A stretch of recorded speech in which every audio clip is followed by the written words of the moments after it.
Hi, I'm Carson Heyman with Bobcat Property Management based out of Carson City, Nevada, and today I'm going to go over the pros and cons to a month-to-month lease agreement. So a month-to-month lease agreement is going to be a rental agreement that allows a tenant to rent a property on a monthly basis. It will automatically renew every single month, and it only terminates once either party gives their notice to end the contract. And here in Nevada, that's typically going to be a 30-day written notice that's required. So the pros to a month-to-month lease agreement, in my opinion, the number one pro is going to be the flexibility that it gives a landlord. You are not in a long-term agreement, which means you can change terms quicker than compared to a 12-month lease, for example. So if you want to change the rent, you're able to. If you want to change certain terms in the agreement, you're able to. And the biggest one is getting tenants out of a property. So if you need to sell your property right away, you can give that tenant a 30-day notice to vacate, and that's all that's needed.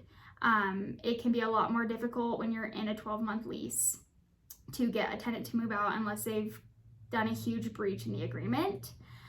So just a quick example, we like to use month-to-month agreements in some of our multifamily properties because we want to make sure that we're trying to keep, harmony with a bunch of different tenants living in a pretty small space. And so if we put a tenant in who's just disrupting the entire community, we like to have that flexibility of being able to get them out right away. And again, in a 12-month lease, you might not have that option. The second pro is you do have the potential to get more rent each month when you do a lease or a month-to-month lease.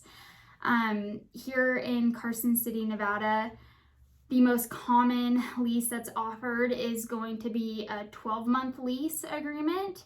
And so the month-to-month is very appealing to a lot of tenants who want to have that flexibility and don't want to be committed to an agreement for long-term. So with that being said, you can potentially ask for more rent because you're giving a more desirable term.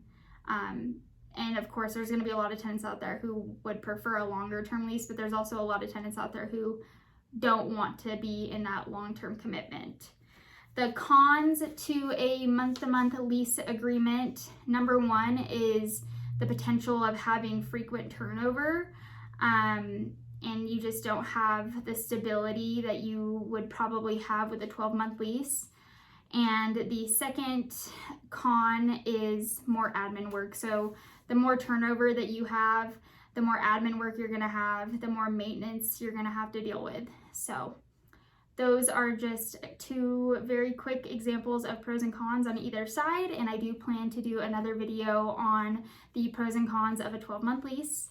If you have any questions about property management, rental properties in Northern Nevada, please do not hesitate to reach out to me. Thank you. Bye.